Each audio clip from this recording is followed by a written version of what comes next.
LA's Little Italy. In fact, this building, the Italian Hall, is the last surviving remnant of that bygone era. So it's only fitting that the Italian American Museum of Los Angeles is here too. This is where the Italian community got together for weddings, banquets, speaking engagements. With its original tile mosaic still intact, Italian Hall, built in 1908, now houses LA's Italian American Museum. El Pueblo General Manager Chris Espinoza shows us some of the highlights, like the 680-pound chameleon chandelier. It's hand-blown Murano and made specifically for our space, and you can tell it just changed some colors right now. It's a showcase for all our visitors to come in, that something special is waiting for them. First stop, the permanent exhibit. We learn LA's first Italians arrived in the 1820s. We talk about early Italian settlement and the pioneers. We cover culture and Hollywood. We have Lady Gaga's Donatello Versace gown, this robe that she has, and she loaned it to the museum. We also have things by Frank Capra, who directed It's a Wonderful Life. While we're on the topic of LA entertainment, did you know the museum also once housed a speakeasy? They used to sell wine out of here, and during Prohibition, you weren't supposed to do that. But so this is a remnant from that period. So how exactly would it work? A person would come in here and knock 3 times, or how would it? Yeah, I would say there would be a secret knock, and a big guy would be on the other side that you wouldn't want to mess with. But the door dates from the 1920s. People could walk up from Olvera Street, walk up the stairs, and then there was a beer garden outside. So you get your beer, your Budweiser, and enjoy this beautiful mural by David Alfaro Siqueiros. So this is the place for the temporary exhibits, right, Chris? That's right, and it's a beautiful space. Right now we're showcasing Italianita, and it's Italian diaspora artists. Around 20 artists of Italian descent tackling topics such as dual identity, sacrifice, and family. Take this piece, a rowboat entitled Sea of Promises by Luigia Martelloni. Immigration and movement across the sea, using things like the color red, showing love and sensuousness, but also blood, and the difficulties of a passage across the seas. They put it under the context of the Italians coming here, but it also relates to other people's backgrounds. In short, a museum for everyone. Check out the Italian American Museum of Los Angeles at 644 North Main Street in downtown Los Angeles. Admission is free. In fact, all 7 of El Pueblo's museums are free and are open Tuesday through Sunday. In this next story, you'll never look at the letter L the same way again.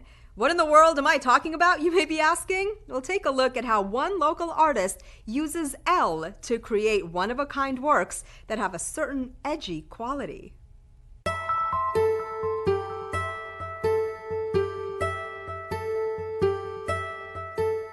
When I saw Ty's work, I just kind of stopped in my tracks. It is incredibly fresh, incredibly well executed. It has a really great concept, and it just it pops. I used certain elements in my paintings. Some are more figurative, some are more abstract, and usually I use L-shaped figures, and they are now almost part of my identity.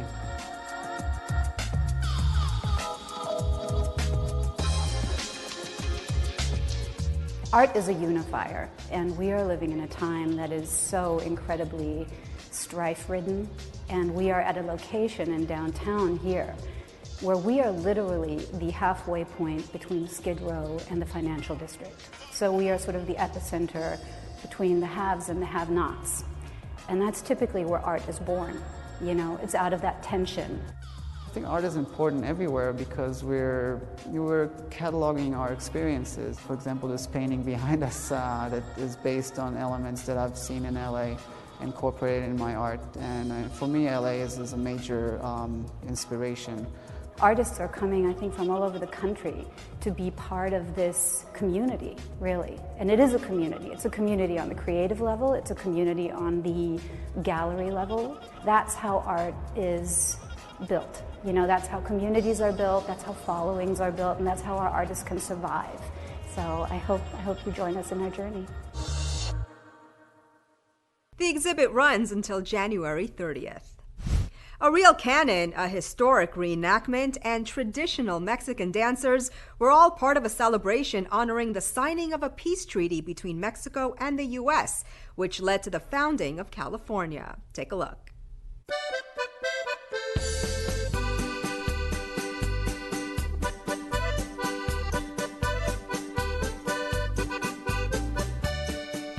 This is the 171st anniversary of the end of the Mexican-American War and the founding of California. This piece of property that you're all sitting on right now is the most important historical site in all of Los Angeles, second perhaps only to the Pueblo itself. The Campo de Cahuenga is the birthplace of California. It was here on this actual date, January 13th, 1847, that an agreement was signed to close the Mexican-American War and gave birth to California. Arms were laid down, peace came to California. This was a time of kinship, not of conquest. And I like to think that the lessons that we learned from that time are lessons that we can still benefit from even today. We come to this place, this time, and this moment of conciliation that would lead to peace. Do you want to be ruled by a distant monarch? I offer that you join the United States. But you cannot blame me as a loyal Mexican for making one last stand against the American forces. So it was that the two men agreed to terms and signed what we now know as the capitulation of Cahuenga. That happened right here at this very spot that we're standing, here in what's now known as Studio City. Not only it is historic, this is a fun day and a fun event.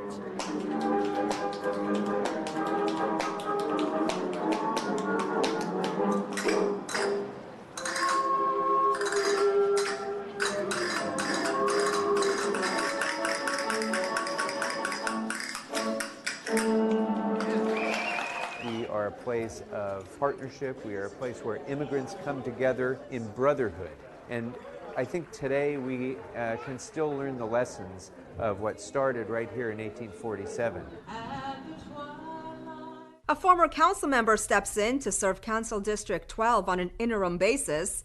A cultural hub in Canoga Park gets a second act, and tourism in LA surges to new heights. All this in City Beat. I vote for Nury Martinez. The LA City Council unanimously elected CD6 Councilwoman Nury Martinez as Council President pro tempore, filling the seat vacated by Mitch Englander. The councilwoman becomes the first Latina in LA City Council history to hold the title. In addition, former 12th District Council member Greg Smith will fill Englander's seat until a special election can determine CD12's next representative. Out in the West Valley, Councilmember Bob Blumenfield has negotiated the city's purchase of the West Valley Playhouse. The popular local theater, destined for closure, serves the residents of Canoga Park and is considered a performance and cultural staple of the West Valley. Mayor Eric Garcetti and other city officials gathered at LA Live to commemorate an incredible milestone for the city, a whopping 50 million visitors in 2018, marking the 8th straight year of record-breaking growth.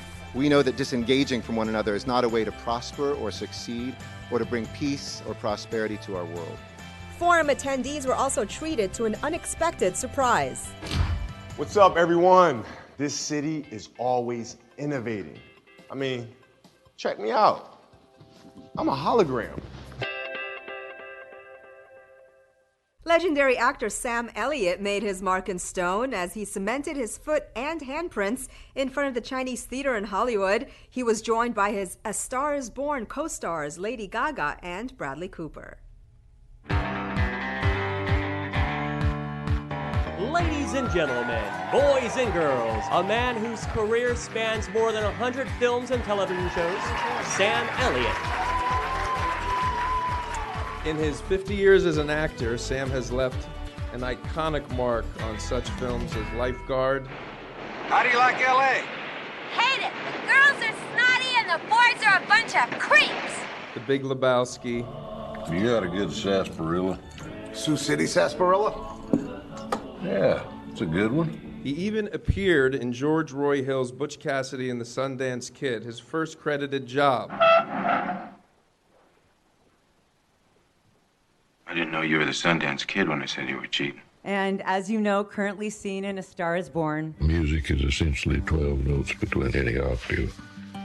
12 notes and the octave repeats. It's the same story, told over and over. You received many honors in your career. I know you will receive many more, but this one, my friend, is written in stone. I spent a lot of time early on in my career when I was working as a laborer before I got into the picture business, before I started at Fox as a contract player. I was a day laborer, and I had my feet and hands in cement a good part of the time. So it's all kind of come full circle.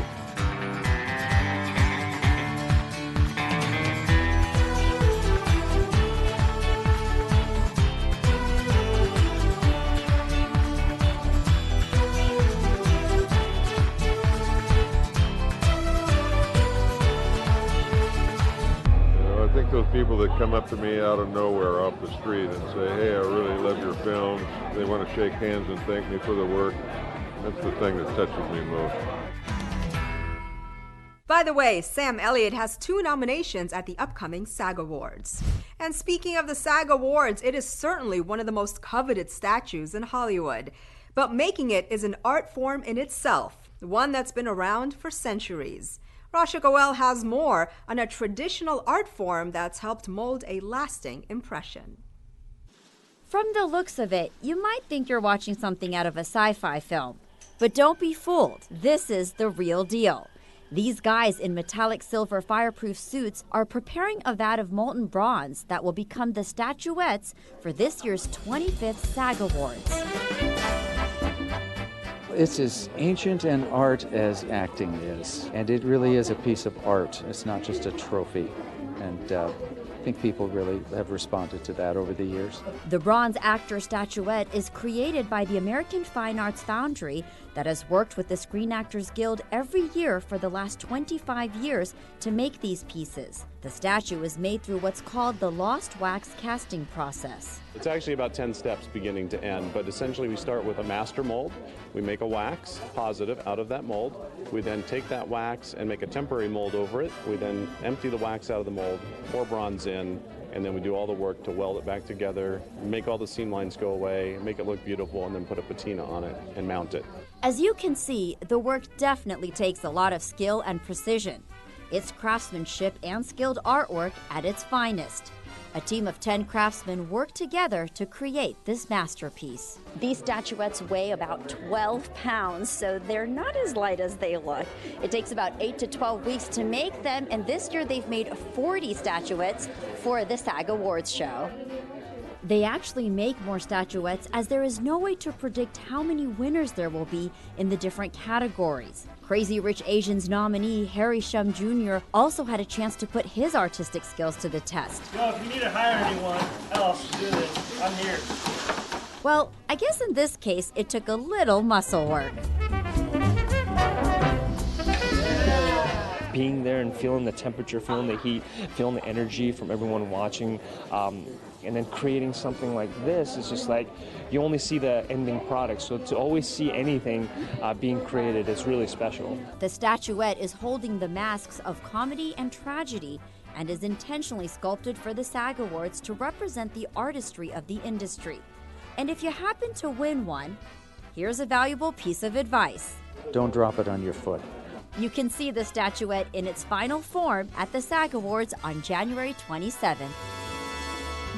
To date, over 1,000 statuettes, each nearly identical, yet individually crafted, have been produced. Check out a new photo exhibit at the Underground Museum.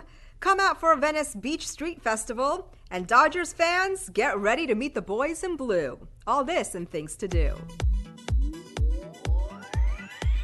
The Underground Museum is a creative space that provides lower-income neighborhoods with arts exhibitions, live events, and workshops. Their current photo exhibit by photographer Deanna Lawson is called Plains, and explores perceived and intrinsic identity. Check out Planes at the Underground Museum now through February 17th. The museum is open Wednesday through Sunday from noon to 7 p.m. and is located at 3508 West Washington Boulevard. More details can be found at undergroundmuseum.org. Spend a fun day beachside at the Venice Beach Street Festival. This monthly shindig is jam-packed with the cool vendors, great food, and unforgettable street musicians and performers. There's something for the whole family at the Venice Beach Street Festival. The party starts at 4 p.m. on Saturday, January 26th at 1500 Oceanfront Walk. Your favorite MLB stars pull out all the stops for the 2019 Dodger Fan Fest. Players and fans alike converge on Dodger Stadium for the ultimate day-long event of all-star autographs, with proceeds to benefit the Los Angeles Dodgers Foundation. Sign up now for a VIP experience at the 7th Annual Dodgers Fan Fest, happening at the Dodger Stadium Saturday, January 26th from 10 a.m. to 4 p.m. To register, visit dodgers.com/FanFest. And that's a look at some things to do. Sometimes a few basic necessities can make all the difference for people experiencing homelessness. Team Cedillo and the nonprofit Shower of Hope came together in MacArthur Park to lend a helping hand and offer some hope. I live in my car, and some people, they said, no, you're not homeless because you had a roof on your car. Well, anyway, I park in the street, so any street that I'm able to park, that's where I park, and that's where I stay for the day or for the night or for the week, if it's possible.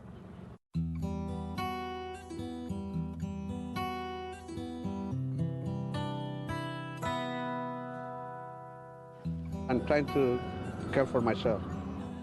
The Shower of Hope is a nonprofit organization that we started 2 years ago, and we basically have mobile shower trailers. We go to locations, we offer people free showers, but also through our volunteer base, like what's happening over here, we try to bring in auxiliary services. Like today we're providing food here in MacArthur Park, hygiene items. I got my TB test, I got my flu shot, my hepatitis A shot, and also for B. There's better services and more reliable. This is great. That's great. I live in the neighborhood, so I'm so thankful that we have this service for our unhoused neighbors. These are literally the people who live outside of my building and in the park that my family visits on the weekends. So it's the most basic thing that we can provide to literally the people who are in our neighborhood here. What we're doing here at the park is we're actually bringing a shower so individuals can shower with dignity and respect once a week. Those individuals that find themselves living at the park can have a shower, they can have a meal, they can have resources, medical services. We're a county with 53,000 people on our streets. How do we get the services to the people without waiting for those people to come to us for services? That's it for this edition. I'm Yana Kay, and from all of us here at LA This Week, thanks for joining us. A reminder that you can catch us online at lacityview.org. We're also on Facebook, Twitter, and YouTube. See you next time for more of LA This Week.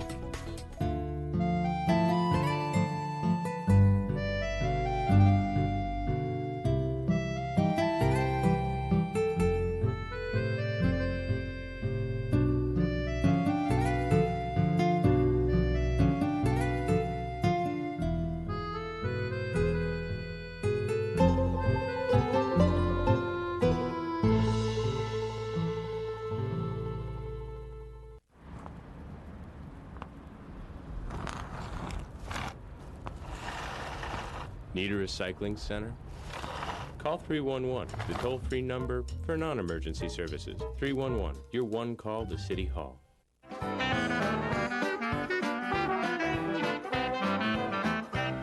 Hi, I'm Kevin from Chatsworth, offering you a taste of New Orleans since 1986. You're watching LA City View, Channel 35. Our city, our channel.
Good morning, good morning. Today is Friday, January 25th. I want to welcome you to Los Angeles City Hall, to this Los Angeles City Council. Everyone can please take a seat if you'd like. Madam Clerk, we do have a quorum. Would you call the roll? Blumenfield, Bonin, Buscaino, Cedillo, Harris Dawson, Weezer, Koretz, Krikoran, Martinez, O'Farrell, Price, Rodriguez, Rue, Smith, Wesson. 10 members present and a quorum, Mr. President. Thank you very much. First order of business. Approval of the minutes. Rue moves, Price seconds. Next. Commendatory resolutions for approval. Smith moves, Bonin seconds. That brings us where? Mr. President, item 1 is an item notice for public hearing. And there are cards on that item. Okay, why don't we hold that item and go through the other items? Items 2 through 11 are items for which public hearings have been held. Committee reports for items 9 and 11 have been submitted, posted, and circulated for council's consideration. Okay, thank you. Why don't we prepare to vote on those items? So on those items, what was it again, 2 through 11? Correct. Okay, let's prepare to vote on those items. Please open the roll, close the roll, tabulate the vote. 10 ayes. Okay, that brings us where? Mr. President, that takes council back to presentations or general public comment. Thank you.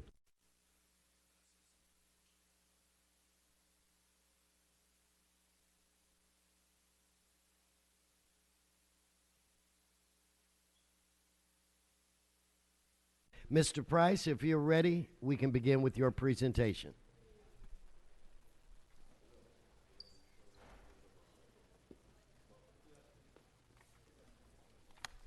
Madam First Lady.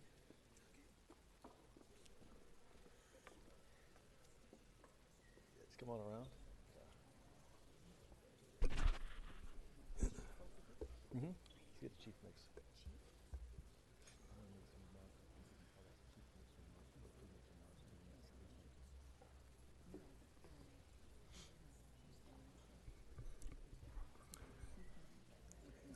Thank you, Mr. President. Members, we have a special guest this morning.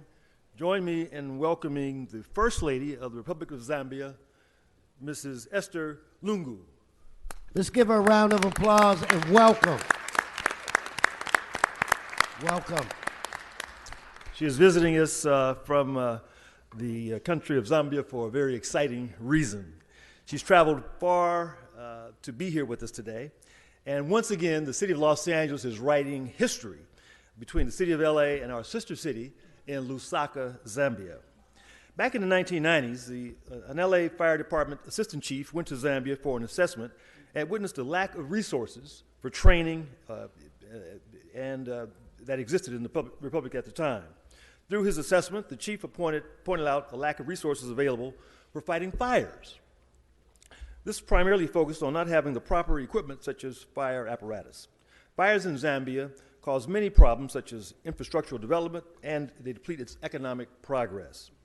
We Angelenos are very familiar with wildfires and how great of an impact they have on families, communities, and infrastructure of the city if it's not properly prepared to combat them.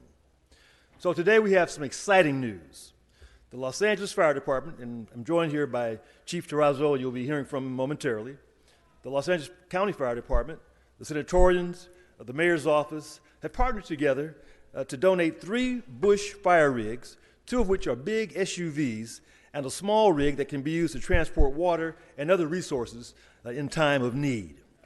That's right.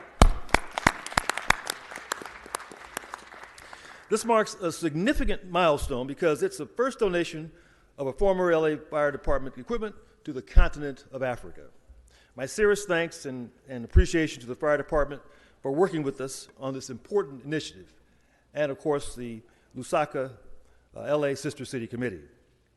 This accomplishment would not have been possible without the help of Council President Wesson, Councilmember Harris Dawson, and Supervisor Mark Ridley Thomas, who joined in the effort to raise funds to ship the surplus apparatus and equipment to Zambia.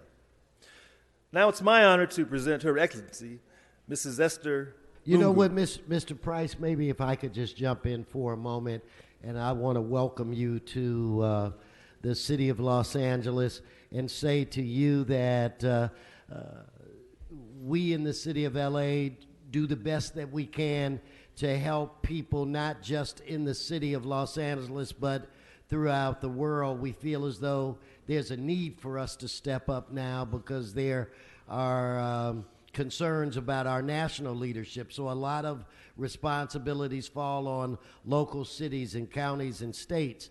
I want to commend our Fire Chief Terrazas and Chief Osby from the County of LA for recognizing there was a need, putting this equipment together, and it was an honor to help put together the funds so that we could transfer the equipment to the to your nation. So anyway, with that said, Mr. Price, it was an honor to side with you and the city and county family in doing everything that we could to help our brothers and sisters abroad. So with that said, back to you. Thank you, Mr. President. You're right. It has been an exciting collaborative effort, and it couldn't have been done without the support of our fire department. And before Madam First Lady speaks, let me ask Chief Terrazzo just to say a few words on this exciting occasion. Chief? Chief, it's good to see you and welcome. Thank you, sir. Good morning, everybody. Good morning. Mr. President, council members, it's an honor to be here. It's a great day for the Los Angeles City Fire Department as well as Los Angeles County Fire Department, the LA City Council, as well as the County Board of Supervisors. It really took a group effort. All of us had to pitch in to not only identify the apparatus, but to raise the funds that are necessary to transport the apparatus to Africa. I'm happy to tell you that the apparatus that we're sending to Lusaka was very recently assigned to our Hollywood fire station. It is not only equipped with hose and nozzles, it also has a rotary saw, axes, fittings. Literally, it could be put into service tomorrow here in LA City. So they're getting a very fine piece of equipment. It'll say LAFD on the side. I'm very proud of the fact that it'll be in Africa. And it'll say LAFD on the side. And I'm so proud to be here to acknowledge the group effort and to present this apparatus to that great country. So thank you very much. Thank you, Chief. Appreciate your leadership. Also, let me invite Dr. Ernestine Thomas Robertson to come forward. She is the president of the Lusaka Los Angeles Sister City Committee, has been a real advocate for this program and a real strong supporter. Doctor? Thank you. Madam Chairwoman, good to see you again. Welcome. Thank you. Thank you, Councilmember Price. I appreciate the opportunity to come before you very briefly with this endeavor now to fruition. Mr. President of the Los Angeles City Council, Herb Wesson, Marquise Harris Dawson, and Councilmember Price, those are indeed the individuals who navigated the way for us to secure funding and to file the motion, with all of you voting to support that motion. Of course, taking me by the hand and saying, "Let me help you do it, Ernestine," is our Commissioner, Jimmy Woods Gray. Fire Let's give Commissioner, Jimmy Woods please. a round of applause. And before I get into the introduction of the First Lady, I would like to acknowledge that she's brought a delegation with her, led by the Deputy Ambassador here, representing the Ambassador Simbiokula is Deputy Ambassador James Chishenga. Would you please stand, sir, along with our Honorary Consul, Robert Sishinga. They are here with the delegation, and everyone in her delegation, perhaps Mr. if you would Spiller, stand. If everyone could stand in the delegation. Yes.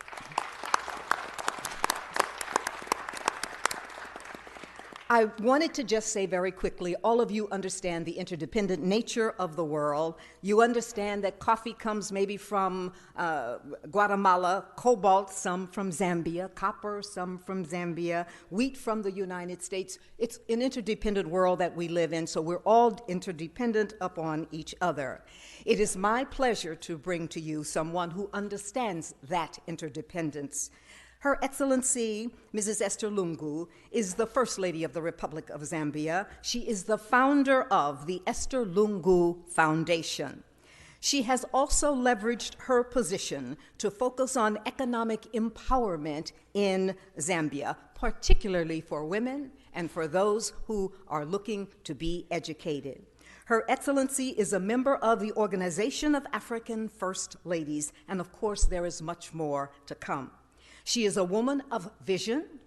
She has a vision, she can catch a vision, and she can follow a vision when she sees it.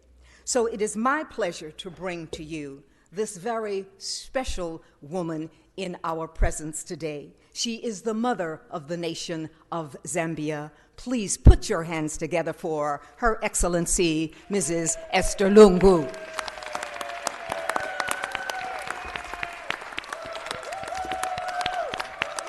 Welcome.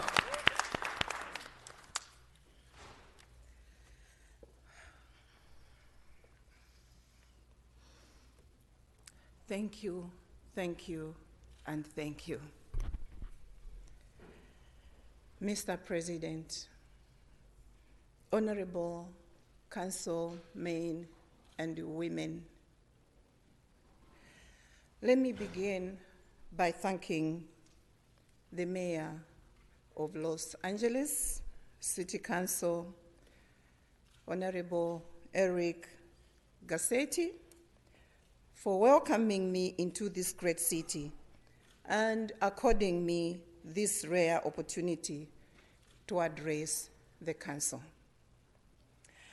I would also like to thank the Council for passing the motion to allow the Los Angeles Fire Department to release the fire apparatus to the Zambia Fire and Rescue Services. Special thanks go to Honorable Council members, being guided by Karen Price, who tabled this motion before the City Council. And very shortly, I will be attending the formal presentation of the donation at the Frank Hodgkin Memorial Training Center. The equipment, together with other accessories, will support the effort of the Zambia Fire and Rescue Service in saving lives and protecting property. My appreciation also goes to Los Angeles Fire Commission and in particular Commissioner Jimmy Woods Gray, Fire Chief Terrazas, and Deputy Chief Graham Everett, Assistant Chief Warden White, and Ms. Cheryl Getwiza, who is the Director of Government Affairs, for taking the lead in this project.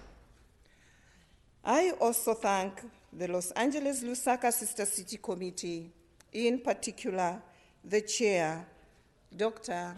Ernestine Robertson, the Vice Chair, Madam Louise King, Dr. Mwelwa Mlenga, and Ms. Lydia Mongery Brown for inviting me to Los Angeles and indeed making this happen. The meetings I've held with both the city and county fire experts have given me great hope for training and acknowledge exchange between two cities of Los Angeles and Lusaka. At this moment in time, I would say I'm looking forward to welcoming the firefighters from Los Angeles to conduct training at our Fire and Rescue Training School, as much as I am looking forward to sending Zambian firefighters to Los Angeles to acquire latest skills or techniques. distinguished ladies and gentlemen, the Los Angeles-Lusaka Sister City relationship, now clocking 51 years, is one of the most active sister city relationships.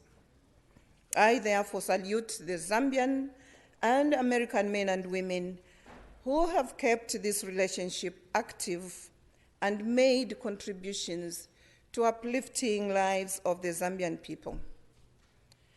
I am hoping that this collaboration will not be limited to the fire department only, but that other departments of the city will also come on board and get involved.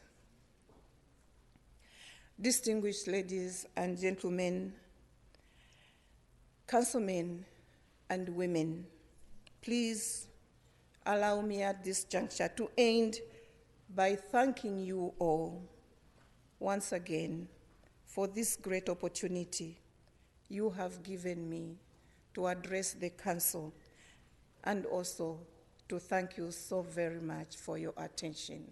I thank you. Thank you.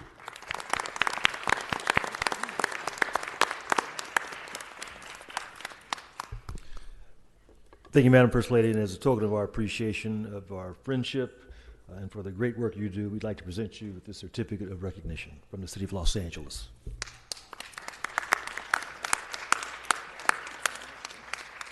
Morning, Chief.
Okay, let's move, Madam Clerk, into some public comment. So I have Ms. McAllister. You'll get, we have one item, so you'll get to speak on item one, and in 1 minute, a general public comment. You'll be followed by Mr. Previn.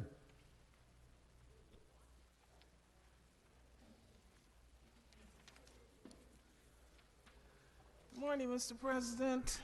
I'd like to talk about item one, where you want to start selling liquor. I think that's item one. One of these items I signed up for. I signed up for all of them.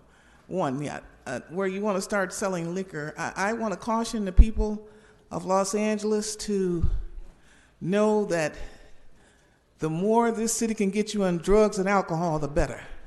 That means you won't be coming to these meetings complaining about what's going on in your communities. See, when you're drunk and high, nothing matters except getting some more liquor and some more cocaine or crack or whatever. So don't allow all these liquor stores to come into your communities. Don't allow that. Come here and speak about it. Your children have to live around this, your family members, friends. You go to these, go to the Ashkenazims communities. You don't see one liquor store, nor do you see fast food restaurants. Just drive or walk through them. Let's give her 1 minute for general public comment. Okay, I study behavior patterns, and U.S. Representative Clay Higgins, he's a Republican out of Louisiana, he introduced a resolution to make senators and representatives take random drug tests. He's new to Washington, and he says what he's seeing in Washington, in Congress, he says he can't believe it. See, you have to be on the inside to see all this drug abuse. And I'm saying to you, when you have drug addicts running this country, they will rape the country okay? For them not to want a wall and all these illegal aliens coming here, it don't make sense. It makes sense to me because they're addicts. They're getting money from these drug cartels. Yes, sir. They're getting money and the drugs. And that. Now, they claim they're cocaine heads. Nowadays, they mixing crack and everything else into this cocaine. So you all kinds of heads. We need drug testing in Congress. We need that wall. And I think Nancy Pelosi is on something. She's got to be on something. We're going to get her out of office. Only 10% of voting in California. Anybody run. Next 2 years, run and get her out of office. Thank you. So, Mr. Previn, you have item 1, and also you have your general public comment, sir. Okay, thank you, sir. I appreciate that. Item 1 is a matter involving the public necessity and convenience to get there are 18 liquor operations and 7 of the other kind of liquor operations in this area. There's only a zone for 2 and 1, but we've gone way above that under Englander's leadership because this one is a kind of soft and fuzzy one. This is, frankly, an outfit that's going to be serving till midnight, so that is impressive. A full complement, it says, in one spot of liquor, but I think it's just wine and beer, while painting. So this is a bring the SUV down to the parking lot down near Jersey Mike's, paint, drink, and then drive in one of the most dangerous areas in the valley. So I don't see any reason to hold back on liquor approvals in Los Angeles. Do you, Blumenfield? I mean, you know, this is not really something that we need to micromanage, in my opinion. They're involved. All right, so I'll get to the. Let's give him his 1 minute of general public comment. The pilot program is not going that great, sir, because AVOC, I brought down a chart to show the campaign finance, because I know we've been talking about it with your leaders, Mike Bonin, David Rue, none of them are around right now, and certainly Paul Kretz is taking notice, and Mr. Weezar. This is a chart. Blue is campaign contributions. Cedillo is the big dog, followed by Weezar, Monica Rodriguez, David Rue, forget about that. Then green is independent expenditure, sir. You take those, too. That's from the big, fire departments and so forth. And then yellow is the public money. Now, problem is all the public matching money that you just authorized for Smith's Buddies at 6-1 out in CD 12, and with a higher, going up to 300,000 now, are getting all the yellow money. So we don't know what to do about that. John Lee is the same as the chain. And what we did at Metro yesterday was we tried to connect the dots. What we want to do is step away from the $3.4 million special election cost and instead appoint Nicole Bernson, the third woman, to the greatest chamber of City Hall that I've ever seen, sir. This is a beautiful place, and we need to have more women around the table. So thank you, Mr. Previn. Thank you. Okay, let's get Mr. Herman, item 1, and then your general public comment. And do we have Antonio Ramirez? You'll be after Mr. Herman. Yes. Hearing. How does the FBI investigate the sales of more alcohol and beverages for an on-site consumption located at 19350 Nordhoff? I want to ask the new councilman, Mr. Smith, ex-policeman, do you not know for a fact that we, the people of the United States of America, declare war on alcoholism? As you heard the prior speaker before me mention that many legislative people up in our higher government called Sacramento have been fucking up. Fucking niggers are getting drunk up there and taking opioid drugs. Let's stay on the subject. Well, I'm talking about alcohol. Isn't that a drug? Motherfuckers come in here and want to fuck your staff like Jose Weezar. Isn't that a drug? Let's give him his 1 minute for general public comment. So you see, people, the city attorney, that uncircumcised Jew up there, likes to retaliate against us simply because of content. Simply because what we say is true. That Janice Perry, the drug addict, is coming back to run for a seat. And that cunt Kamala Harris is running for a presidency along with that bitch Nancy Pelosi, who's probably on drugs too. So I know what I talk about, niggas, because this is MLK week, niggas. I want to see my children educated to avoid the circumstances that I went through in 2012 with that nigga Jose Weezer and Herman Jason Wilson, niggas. You ain't gonna put a motherfucker like me in an institution because I'm all glass. Pure glass with class as I put down white nigga politicians like you, Herman Jason Wilson, and your fucked up son. Thank you. If I could have Ms. Ramirez.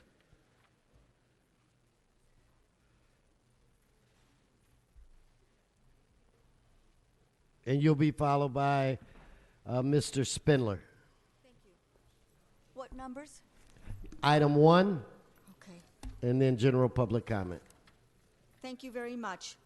I say no funding until these unpatriotic, un-American, corrupted, George Soros open-door border assholes, Eric Garcetti and City Attorney Michael Fior, stop subsidizing all the ugly Chango Latino wetbacks and gangbangers and stop illegally diverting and funneling our tax money Ms. Ramirez is item 1.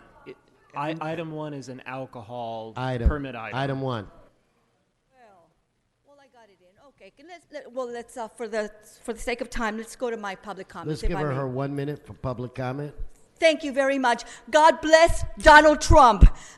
God bless the wall. We will build the wall. This is something that he's going to leave as a legacy for the protection and safety and the privacy and the safety of America and its law-abiding citizens. And God bless Donald Trump. He brought masculinity. We don't have to ask the fags what it is to be a man. Or should I say the men don't have to ask the fags to ask them what is it to be a man. We now know that men will be men. They now have their penis back. Ah, we're so happy. And God bless America. We will now fight to deport all the wetbacks, the gangbangers and dreamers. No asylums, no DACA, and no amnesty. And again, these goddamn gangbangers, all of them, if your mother's a wetback, you were born in America, you are a fucking wetback. You have no legal standing in America. We will ship your asses back, and every corrupted individual who hires you, houses you, we will throw your asses out or send your asses to Guantanamo Bay. Thank you. Thank you. Your time is up, Mr. Spindler. You have item 1, and then you have your general public comment.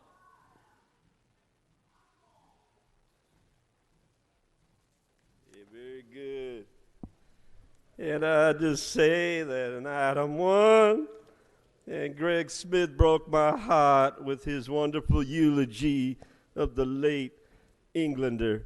So he says to support item 1. And Greg Smith says, fuck the FBI and approve item 1 and let them have their Pinot Palace on the beverage for on-site consumption. Now, I went up there to the Pinot Palette. I got a little hammered, and I urinated all over the street on a couple of hubcaps on 19350 Nordoff Street, and they didn't call the cops. They did not call the cops. They says, Dwayne, and I said, yes. They says, you black, you okay, you a white nigga, and we're going to let you drink. So I support number 1. Let's give him his 1 minute for general public comment. Go on, Mr. Spindler. Why are you letting the Weezer 1.0 sit down, and we don't have Weezer 2.0? Because Marquise Ayers Dawson changed his name legally to Marquise Weezer Dawson. So we got one Weezer and we got another Weezer in Plum. And you letting him there, fool? Why are you letting the man put you all in federal prison? Why does Greg Smith want to go to federal prison? Look how old he is. He's so old he can't even hold his head up. He's as old as Ruth Bader Ginsburg. He's on the last step alive, and he's sitting there trying to do what he can, the Roger Stone of the city council. You're going to get indicted, Greggy. Get the fuck out of here. Get me my settlement. I'll join you. We'll all live up in Ventura County and watch Herb Wesson go to prison. That's what he got. Thank you, Mr. Spindler. Thank you, Mr. Spindler. Do we have a Joyce Smeshing sing? Joyce? Do I have a Joyce? Please come forward. I'm here to speak speak on number 3, item 3? No, item 3, ma'am, the public comment was already satisfied on that. You can touch on that during your general public comment. The only thing you can speak on now would be item 1, or we could go straight to your general public comment.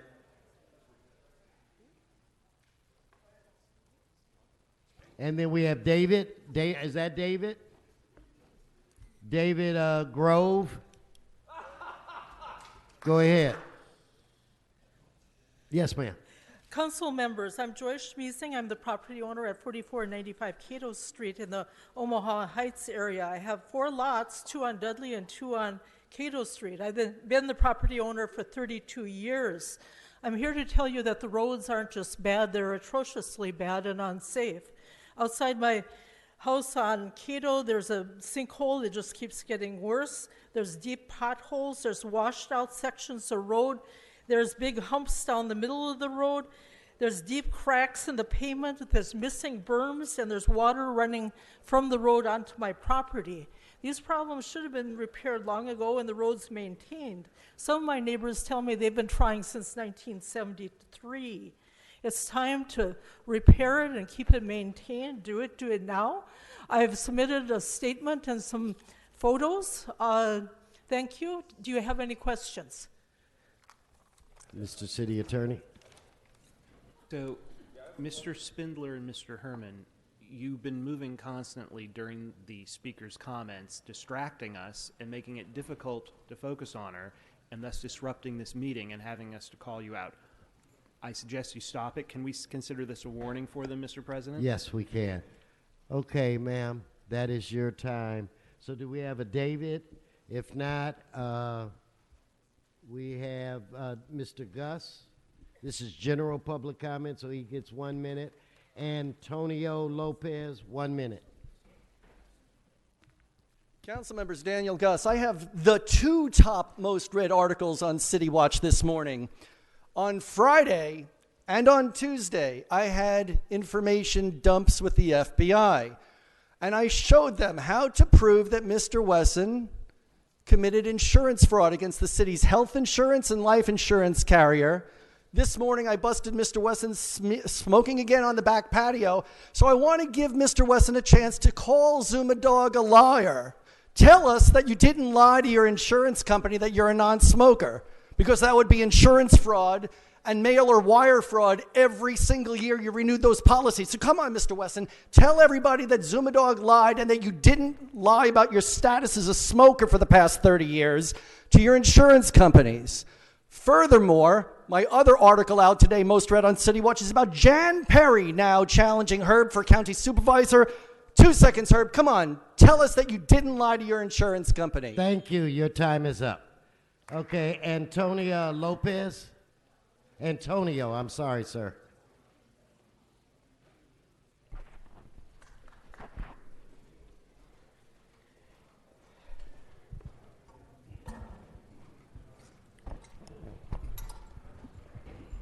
Buenos días, cada uno de ustedes se encuentran en esta sala. Good morning, each one Buenos of you días, who are in José. this Buenos días, hall. Sí, Cedillo, cada Good uno morning, de ustedes. Mr. Jose. Good morning, Gil Lo Cedillo. que quería Good es morning, Noel decirles Martinez.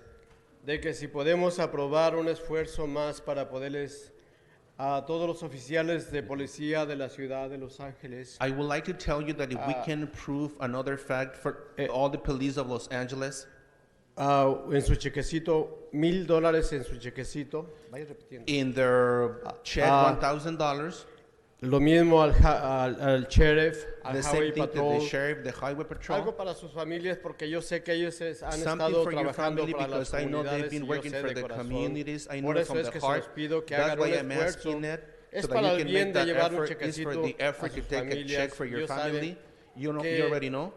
Y también, And also, cambio de tema, lo que I quiero would like to change the subject, but I would like de to que know si a los maestros is that if the también, teachers ellos, also- ellos ganan $77,000 they make aquí en California, es mucho $75,000 in dinero, California. solamente It's a lot es of money. 1% It is only y medio para 1%. los líderes.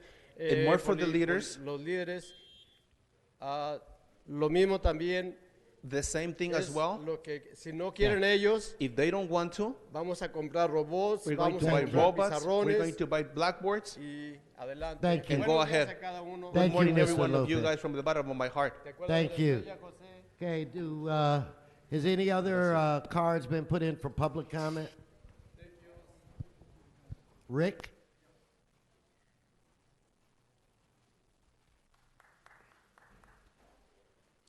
Thank you. Sorry for the late addition. I just wanted to comment on the item number 3.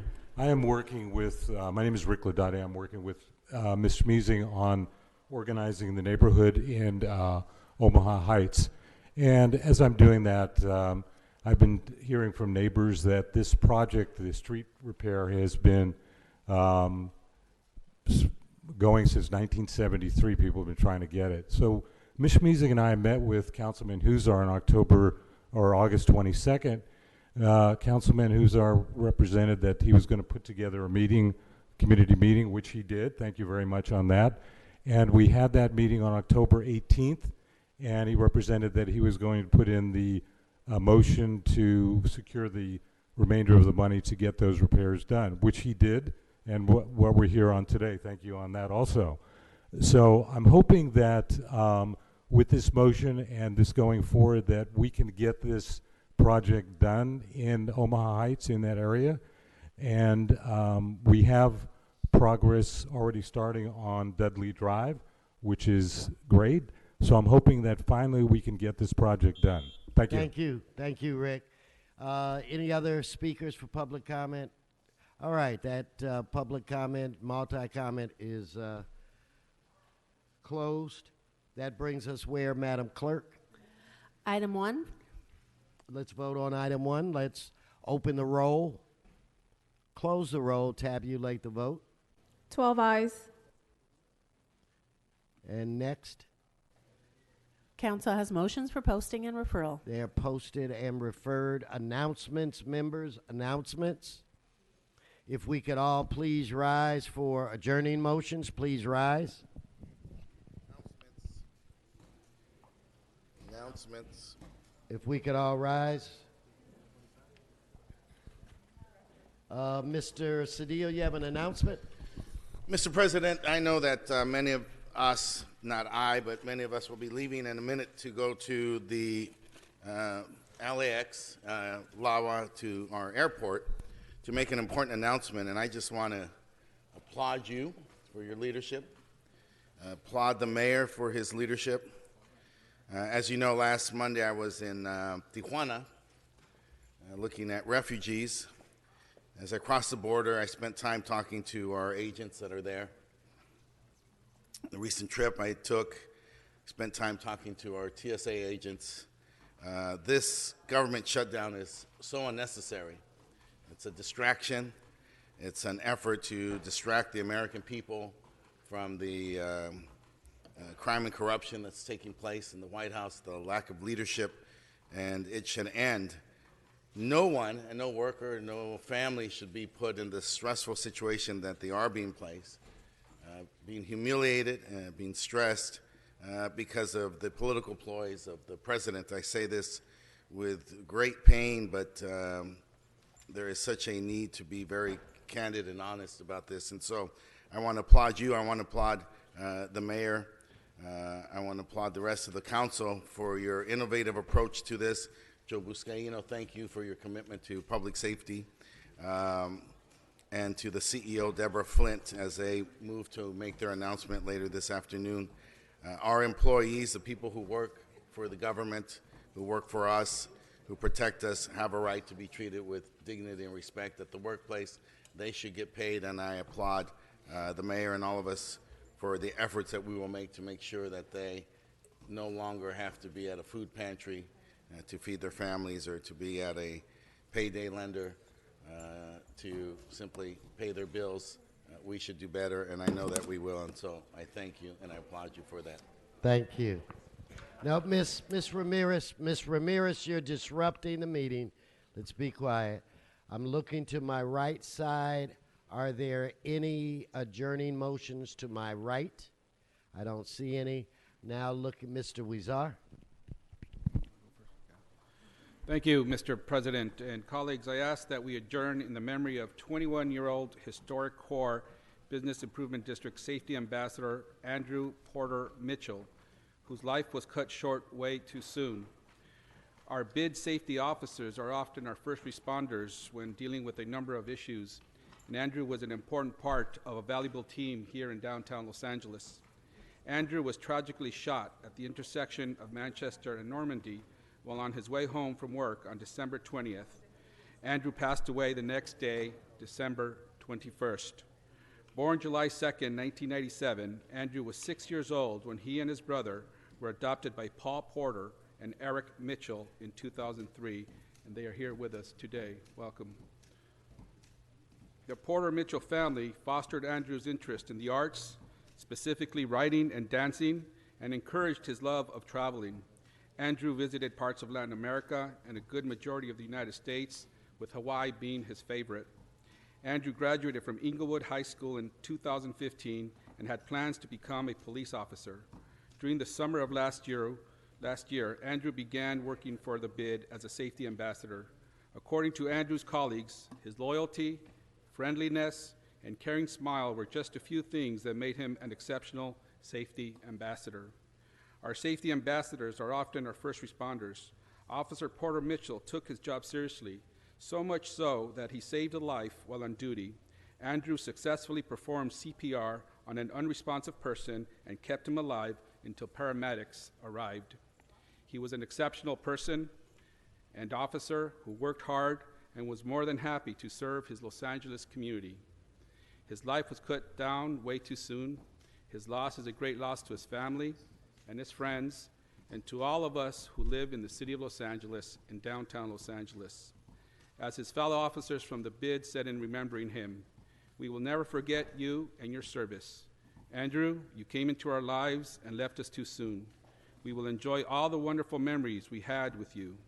You will truly be missed. Rest easy, brother. We'll take it from here. All the public safety team from the Historic Core Business Improvement District. We're here joined today by his parents and the Historic Core Business Improvement District team. Thank you for being here. We certainly miss him, and someone who gave a lot to others. Thank you so much for being here today. We will miss him. May Andrew Porter Mitchell rest in peace. Thank Our you. hearts are with you all. Mr. Koretz. Thank you, Mr. President.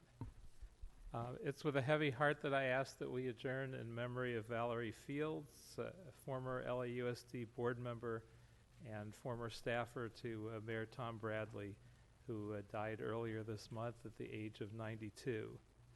She was a longtime volunteer in political campaigns, and she joined Tom Bradley's first mayoral campaign in 1969. But in 1973, when he was elected, she led the effort to organize countless meet and greets throughout the San Fernando Valley. And she liked to say that if there were 3 people together anywhere in the San Fernando Valley, she and Tom Bradley were there during that campaign. She served in a variety of capacities on Mayor Bradley's executive staff during his 5 terms as mayor, primarily as an education advisor and liaison to the Community College District and the Board of Education. And she was also Mayor Bradley's point person for coordinating issues for the Jewish community and the Muslim community, as well as being the leader on arts and preservation. And she helped save and repurpose historic properties and turn them into affordable housing. She was a woman in politics when there weren't a lot of women in politics. She was smart and articulate, and she could be tough when she needed to be. And her principles were always clear. She was very solution-driven, and she was very focused on being an educator. She was elected to the school board in 1997, and most notably, she led the effort to restore arts education in public schools, working both with the arts community and the philanthropic community to do that. According to some who worked with her, she was always an educator first and a mentor to everyone. Whether she was teaching or working with her staff members on a speech, she would mark it up so that she would make sure that everything was sort of a teachable moment for her. She was never too busy to be a mentor. She served on a very wide number of boards, including the Music Center Education Division Council, Vice President of the LA chapter of the American Jewish Committee, and chair of its Urban Affairs Committee. She founded a multi-ethnic women's discussion group associated with the American Jewish Committee, which she co-chaired with Geraldine Washington, the president of the LA chapter of the NAACP. She was a member of the Jewish Community Relations Committee of the Jewish Federation, sat on the steering committee of the African American Jewish Leadership Council, and was a founding member of the nonprofit organization Jazz America, which provides free summer master classes in jazz to high school students. She and her husband were members of Leo Beck Temple. Valerie is survived by her husband, retired Superior Court Judge Jerry Fields, 4 children, 3 grandchildren, 5 great-grandchildren, and Valerie and Jerry were an amazing couple, and were never very far from each other and always gave each other a lot of support. I'm sure this is a very difficult time for him and their children and grandchildren and great-grandchildren. And LA has lost an incredible human being, and we all join them in mourning for her and wishing her a rest in peace.